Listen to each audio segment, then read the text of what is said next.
Assalamualaikum warahmatullahi wabarakatuh. Berjumpa dengan saya Siti Nuriana.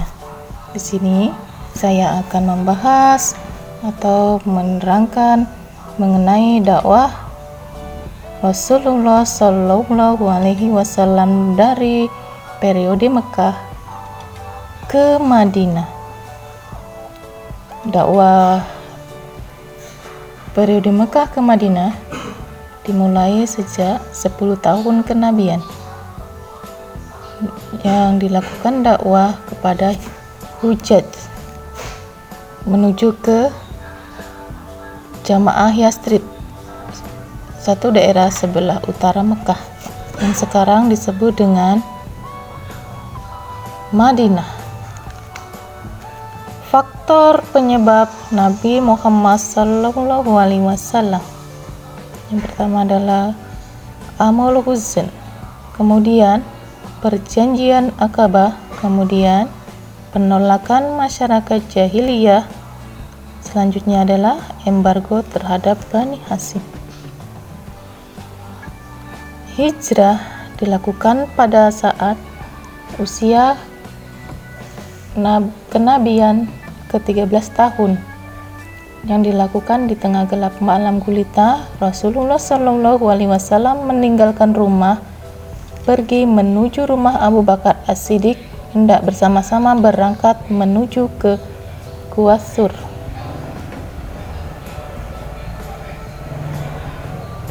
Pada tahun ke-13 dari kenabian, Nabi Muhammad SAW bertemu dengan 75 orang dari Madinah. Dalam pertemuan ini kembali Nabi Muhammad SAW membaiat mereka.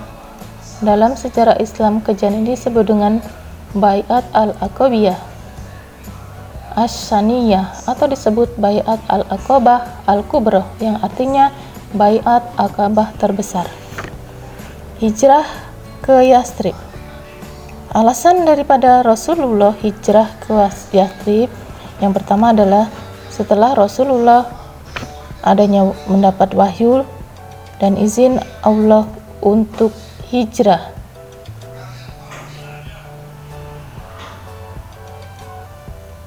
Yang kedua, adanya penerimaan kaum Aus dan Kharaz di Madinah.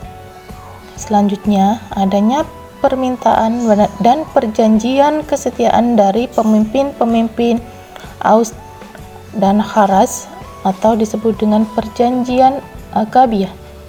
Perjanjian Aqabiyah adalah pengambilan sumpah setia dan loyalitas oleh Nabi Muhammad SAW dari beberapa orang kaum Madinah untuk melaksanakan beberapa perkara pokok dalam ajaran agama Islam. Sementara yang dimaksud dengan pemimpin-pemimpin Aus dan Kharaz adalah dua orang kabilah atau suku di Madinah. Sebelum memeluk Islam, mereka telah lama saling bermusuhan, namun mereka menjadi dua suku yang bersahabat setelah masuk Islam. Kemudian, alasan yang paling menonjol Nabi Muhammad hijrah ke Yastrib adalah adanya siksaan dan ancaman yang semakin hebat dari kalangan masyarakat jahiliyah. Strategi hijrah Nabi Muhammad SAW, yang termasuk orang-orang yang membantu Rasulullah berhijrah dari Mekah ke Madinah, di antaranya adalah Rasulullah SAW, kemudian Abu Bakar, Ali bin Abi Thalib, Aisyah radhiyallahu, Abdullah bin Abu Bakar, Asma binti Abu Bakar, Amir bin Fatirah, Abdullah bin Uraikid al-Laiti, Suraqah bin Jahsim.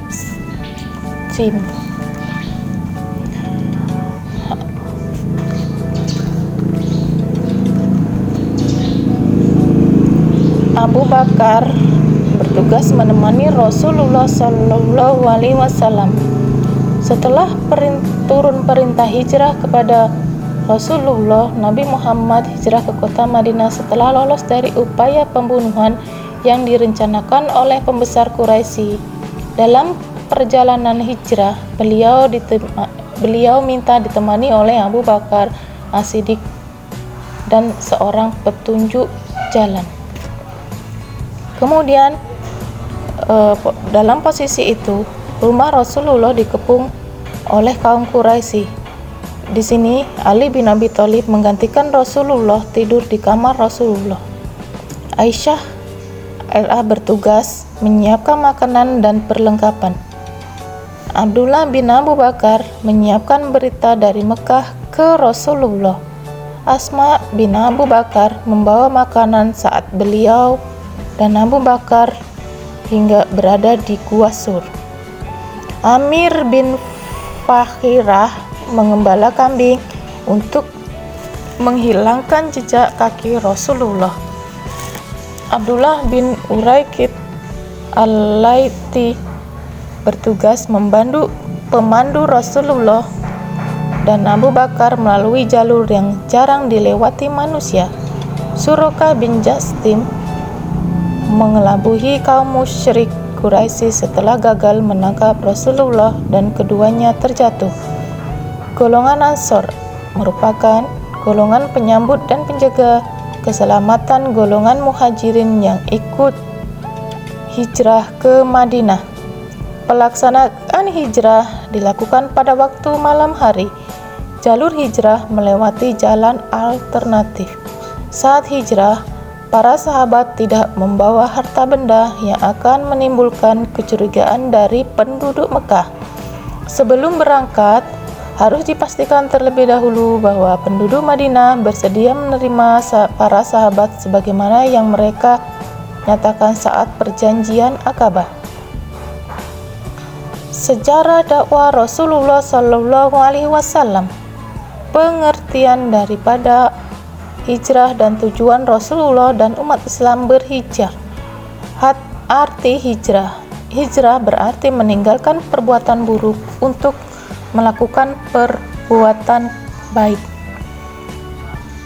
Yang kedua, artinya bisa berupa pindah dari negeri kafir ke wilayah Islami, sebagaimana yang telah dilakukan Rasulullah SAW, yaitu pindah dari kota Mekah ke kota Madinah yang dulu disebut dengan Thaif. Tujuan daripada hijrah yaitu untuk menyelamatkan diri dan umat Islam dari tekanan, ancaman, dan kekerasan kaum kafir Quraisy, agar memperoleh keamanan dan kebebasan dalam berdakwah serta beribadah sehingga dapat meningkatkan usaha-usaha dalam berjihad di jalan Allah Ta'ala. Dakwah Rasulullah SAW periode Madinah. Dakwah Nabi Muhammad SAW di Madinah berlangsung selama 10 tahun.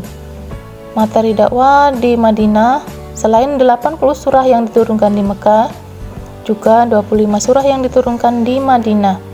Isi materi surah yang diturunkan di Madinah berisi tentang masalah sosial kemasyarakatan.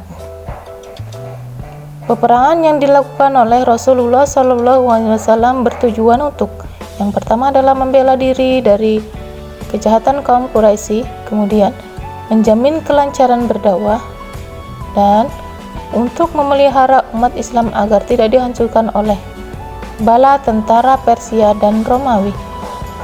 Usaha-usaha Rasulullah SAW dalam mewujudkan masyarakat Islami. Yang pertama, membangun masjid.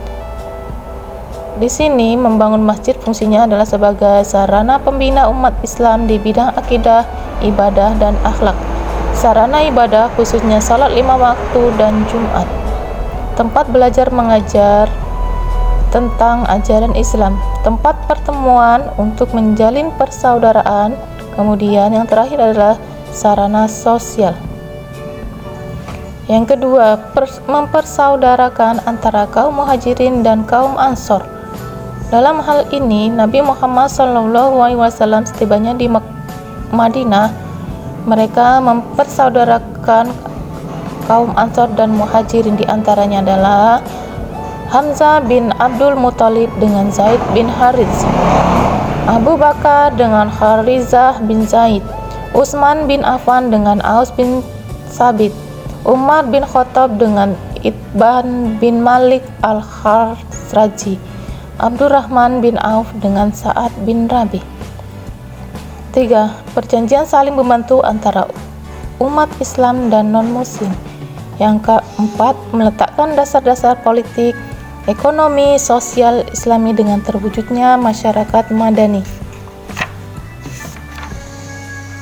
Usaha-usaha Rasulullah SAW dalam membangun masyarakat Madinah melalui kegiatan ekonomi dan perdagangan antara lain dengan cara meningkatkan mutu pertanian, dengan cara memperluas lahan pertanian dan meningkatkan fasilitas pendukung untuk meningkatkan taraf ekonomi pada masa awal hidup kaum muhajirin di Madinah. Kaum muhajirin mendapatkan bantuan kaum Ansor yang sebagai besar berprofesi sebagai petani dan peternak. Mereka memanfaatkan tanah-tanah hadiah dari orang-orang Madinah dan orang Yahudi Khaybar yang berhasil dikalahkan pada perang Khaybar untuk digarap bersama-sama. Atas inisiatif Nabi Muhammad SAW dibangunlah sistem irigasi atau pengairan yang diambil dari Danau Mahzur dan Mudainib. Selain itu ditetapkan pula tata cara penggunaan lahan, sistem bagi hasil antara pemilik tanah dan penggarap, zakat yang harus dikeluarkan dan sebagainya. Yang kedua, memanfaatkanlah harta-harta rampasan perang atau ghanimah untuk kesejahteraan rakyat, baik yang digunakan untuk modal perdagangan atau lainnya. Sejak penguasaan Khaybar, kaum muhajirin khususnya dapat memenuhi kebutuhan hidupnya dengan memberdayakan harta rampasan tersebut. Membangun pasar yang islami. Pada awalnya, dalam melaksanakan kegiatan ekonominya, kaum muslimin bersatu dalam satu pasar dengan orang-orang Yahudi. Tetapi setelah orang-orang Yahudi melanggar berbagai kesepakatan, Nabi Muhammad SAW ingin agar kaum muslimin memiliki pasar tersendiri yang di dalamnya diterapkan aturan-aturan ekonomi yang islami. Inisiatif ini didukung oleh tokoh Yahudi bernama Ka'ab Ashraf yang menyerahkan tanahnya kepada Nabi Muhammad SAW untuk dijadikan pasar bagi kaum muslimin.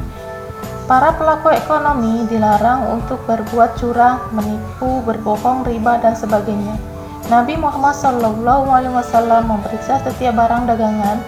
Nabi Muhammad SAW melarang jual beli kurma dengan cara menyamaratakan harga kurma basah dan kering. Nabi Muhammad SAW pun melarang para tengkulak untuk mencegat para petani yang hendak menjual hasil pertaniannya ke pasar.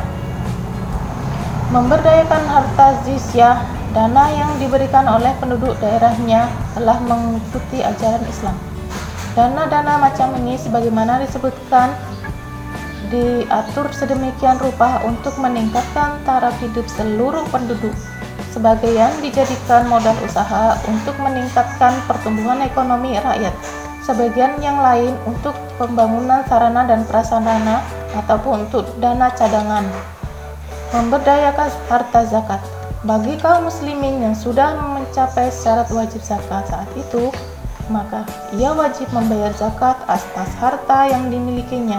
Semua harta yang bersumber dari zakat kaum muslimin tersebut telah menjadi kekuatan tersendiri bagi kesejahteraan kaum muslimin saat itu. Seluruh aspek ekonomi berikut sistemnya diatur oleh Rasulullah SAW sebaik mungkin untuk memberikan kesejahteraan bagi semua elemen masyarakat. Dengan sistem yang dirancang Rasulullah SAW, akhirnya ekonomi masyarakat di Madinah mengalami kemajuan yang cukup pesat sehingga kehidupan mereka semakin sejahtera.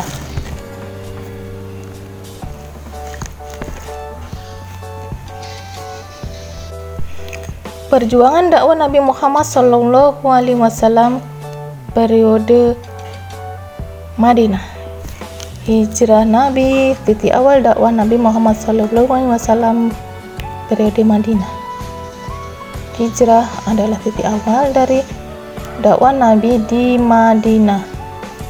Substansi dakwah Nabi Muhammad SAW di Madinah: membina persaudaraan Ansor dan Muhajirin, membentuk masyarakat yang berasas Islam, azan, sholat, zakat, dan lain-lain. Prinsip-prinsip kemanusiaan, mengajarkan pendidikan politik, ekonomi, dan sosial. Strategi dakwah Nabi Muhammad SAW di Madinah meletakkan dasar-dasar kehidupan masyarakat, masjid, pasar, dan lain-lain. Yang ketiga adalah Fatahul Makkah.